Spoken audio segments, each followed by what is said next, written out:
तो फाइनली दोस्तों आप सभी को जिस वीडियो का बेसब्री से इंतजार था, जिस वीडियो के लिए आप सभी के बहुत से कमेंट आ रहे थे, फाइनली वीडियो आ चुकी है।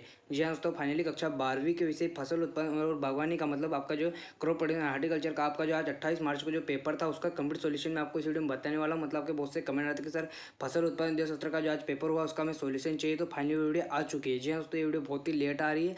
यहाँ पर कुछ कारणों की वजह से मैंने आप सभी को ये वीडियो में ऐसे तो मैं आपको जो सोल्यूशन वीडियो मैं आपको 1 बजे दे देता था, लेकिन ये वीडियो बहुत ज़्यादा लेट आ रही है। ठीक है, मुझे माफ़ कर दें, लेकिन यहाँ पर मैं आपको कंप्लीट सॉल्यूशन बताऊंगा, पर कुछ कारणों की वजह से वीडियो नहीं आ पाई उस समय, लेकिन कोई बात नहीं। आप यहाँ पर मैं आपको जितने क्वेश्चन तैयार करवाए थे वही के वही क्वेश्चन आए हैं। जी हाँ दोस्तों, मैंने आपको फसल उत्पादन और आपका जो बागवानी का जो 28 मार्च के लिए पेपर आपको मैंने तैयारी करवाई थी, पूरा के पूरा वही पेपर आया था। सभी की जो सभी क्वेश्चन वही मैंने आपको जो पढ़ाया था उसी में से आया था। तो इस वीडियो में हम बात करने वाले फसल उत्पादन बागवानी का आपका जो आज पेपर उसका हम एनालाइज करने वाले हैं। यहाँ पर मैं आपको आपका जो आपने मतलब यहाँ पर जो क्वेश्चन उनका मैं सॉल्यूशन बताता हूँ, फिर आप कमेंट कीजिएगा कि आपने कितने सही किए। तो यहाँ पर सबसे पहले हम क्वेश्चन की ओर देखते हैं। तो यहाँ पर पहला प्रश्न है आपका, सही विकल्प चुनकर लिखिए। तो यहाँ पर पहला क्वेश्चन क्या पूछा था आपको, यहाँ पर पढ़िए, आम का जन यहाँ पर क्रम में जैसे कि आप सभी के पास है ABCOD मतलब 4 सेटों में क्वेश्चन पेपर आ रहा है। तो यहाँ पर हो सकता है जो क्वेश्चन है मतलब जो क्वेश्चन का क्रम है वो थोड़ा चेंज हो सकता है, लेकिन बाकी जो क्वेश्चन है वो वैसे की वैसे ही मतलब यही कि यही क्वेश्चन आपके पेपर में पूछा होगा। तो अब यहाँ पर अगर आपका ए सेट पूछा होगा तो आप यहाँ पर देखना आपको आम का जो क्वेश्चन वो पूछा ही होगा। ठीक है,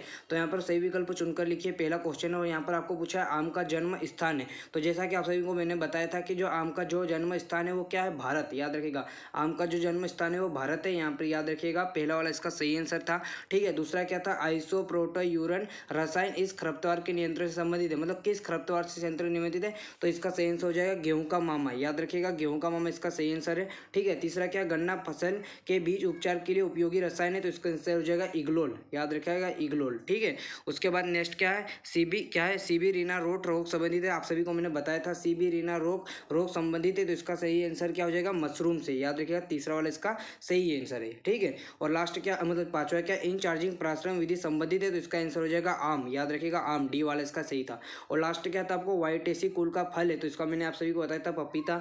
याद रखिएगा, सॉरी पपीता नहीं, अंगूर, सी वाला। क्या इसका यहाँ पर पपीता गलत है। वाइटेसी कुल का फल क्या है, मतलब वाइटेसी कुल किस फल मतलब कौन सा फल है, वाइटीसी जो कुल है वो किस फल का कुल है, तो याद रखने का अंगूर। क्या रखना याद, अंगूर। ठीक है, इसका अंगूर से है। तो यहाँ पर इतने मतलब आपके ऑब्जेक्टिव में कितने सही आंसर है कमेंट कीजिए आप। यहाँ पर मैंने आपको ऑब्जेक्टिव आपके जो सही विकल्प जो क्वेश्चन है वो पूरी तरह से बता दिया। आप कमेंट कीजिए आपने 5 में से मतलब 6 में से कितने सही किए। ठीक है, नेक्स्ट क्वेश्चन क्या, रेगिस्तान की पूर्ति कीजिए। क्या है, रेगिस्तान की पूर्ति कीजिए। और पहला है मल्लिका खालिस्तान का क्रॉस है। तो आप सभी को मैंने बताया था जो आम है, मल्लिका आम, नीलम और किसका है, नीलम और दशहरी, किसका क्रॉस था, नीलम और दशहरी। याद रखना आप क्या था, नीलम और दशहरी का क्रॉस है। नीलम और दशहरी आम का जो संकर प्रजाति थी, नीलम और दशहरी, आप सभी को मैंने बताया था। ठीक है, उसके बाद क्या पूछा है, डिहाइड्रेशन मतलब निर्जलीकरण खालिस्तान से सुखाने की एक विधि है, तो इसका आंसर क्या होगा, मशीन। जो डिहाइड्रेशन है मतलब जो इसको डिहाइड्रेशन को हिंदी में बोलते हैं निर्जलीकरण, तो ये मशीन से सुखाने की एक विधि थी। ठीक है, उसके बाद क्या पूछा था आपको, गंटस चेन की लंबाई आप सभी को मैंने बताया था 66 फीट। क्या फीट थी, 66 फीट। ठीक है, और फिर दीमक का वैज्ञानिक नाम क्या है, तो दीमक का नाम वैज्ञानिक नाम है क्या है कि कोई इसे स्पोटेरा कहता है और कोई क्या बोलता है, टेरमाइट। क्या बोलता है, टेर। ठीक है, तो आपने क्या लिखा कमेंट कर सकते हो। ठीक है, टेरमाइट भी इसका आंसर लिख सकते हो। ठीक है, फिर क्या, चश्मा चढ़ाना खालिस्तान का अन्य नाम, तो इसका आंसर हो जाएगा काली कायन। ठीक है, इसका आंसर क्या हो जाएगा, काली कायन। ठीक है, उसके बाद क्या है, उसके बाद पूसा नन्ना खालिस्तान की उन्नतशील है, आप सभी को मैंने बताया था पपीता। किसकी है ये, पपीता। ठीक है, तो यहाँ पर आप सभी बताइए कि आपने रेगिस्तान में कितने क्वेश्चन सही किए। यहाँ पर मैंने आपको 6 का 6 पूरा आंसर बता दिया। आप कमेंट कीजिए आप कितने सही किए। ठीक है, उसके बाद क्या पूछा था आपको, सही जोड़ी मिलाइए। तो प्रश्न क्रमांक 3 क्या था, सही जोड़ी। तो यहाँ पर मशरूम, तो मशरूम का आपको मिलान करना था कंपोस्टिंग, डी वाला। केला, तो इसका जो आपको यहाँ पर कुल पूछा था, तो इसका जो कुल है वो क्या है, म्यूजियसी, जैसा ही है। ठीक है, मिलीबग का यहाँ पर आप सभी को बताया चिपचिपे ट्रैप, आप सभी को मैंने बताया था ये वाला।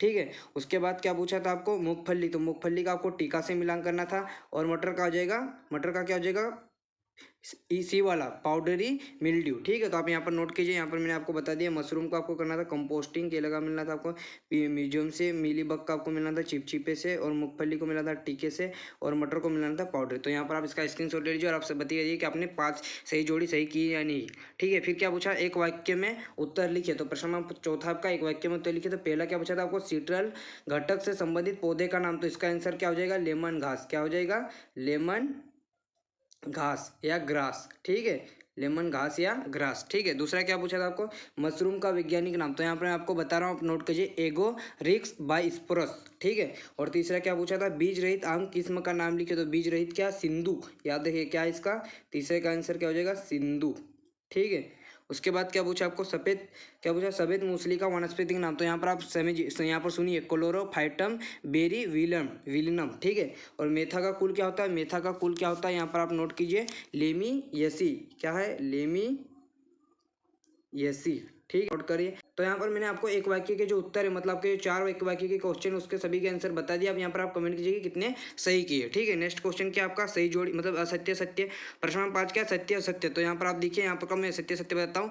तो यहाँ पर प्रश्न नंबर 5 होगा सत्य। तो यहाँ पर आप नोट कीजिए, पहला है वो आपका असत्य है, मतलब 1 एकड़ बराबर कितना होता है, 4060 वर्ग फीट। तो ये असत्य है, ठीक है।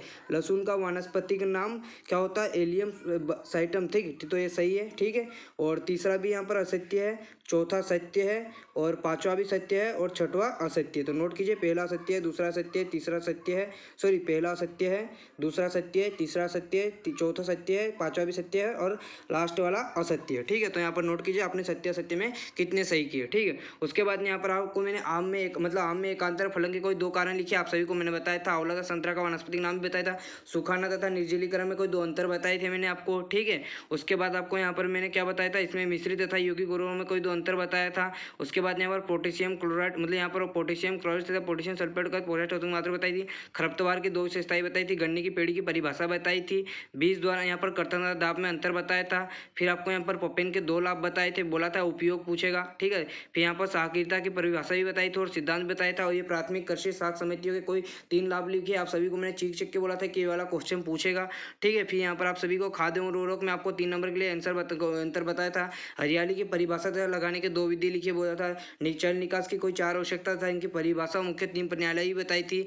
यहाँ पर आप सभी को मैंने अरहर मूंग धान वाला याद कराया था। तो यहाँ पर अरहर धान दोनों आया है, ठीक है। उसके बाद आपको मैंने यहाँ पर अमरूद की जेली बनाने की विधि का चरणबद्ध कई 5 बिंदुओं में लिखे। तो यहाँ पर आप सभी को मैंने जितने क्वेश्चन बताए थे सभी के सभी वही क्वेश्चन आए। यहाँ पर आप सभी बताइए कि आपके जो आज का जो पेपर है वो कैसा गया, आपके कितने नंबर आ सकते हैं, हमें कमेंट कीजिएगा। फटाफट यहाँ पर कमेंट कीजिए। यहाँ पर आपने हमारे चैनल के माध्यम से तैयारी की है और आपके कितने पेपर, मतलब पेपर में नंबर आ सकते सभी आप यहाँ पर फटाफट कमेंट कीजिए। और ये वीडियो अच्छी लगी तो वीडियो को लाइक कीजिएगा, चैनल को सब्सक्राइब कीजिएगा, बेल आइकन को प्रेस कर लीजिए। और आपका सपोर्ट ऐसे ही बनाए रहेगा, आपका भाई आपके साथ आगे भी जुड़ा रहेगा। आप सभी को रिजल्ट की जानकारी मैं देते रहूँगा। फिर आप यहाँ पर 12th में आप कितने नंबर लाओगे, कैसे लाओगे, इसकी हम सीरीज चालू करने वाले हैं। तो सभी इंपॉर्टेंट जानकारी आपको चैनल पर मिलेगी। चैनल को सब्सक्राइब करके बेल आइकन को प्रेस रखिएगा, ठीक है। तो आप हमारे साथ जुड़े रहिएगा, ठीक है। रिजल्ट आने पर हम सभी आप सभी के साथ कुछ स्पेशल आप सभी को हम यहाँ पर गिफ्ट देने वाले। तो आप चैनल को सब्सक्राइब करके बेल आइकन को प्रेस रखिएगा, ठीक है। तो अभी कितना ही मिलते वीडियो में, जय हिंद।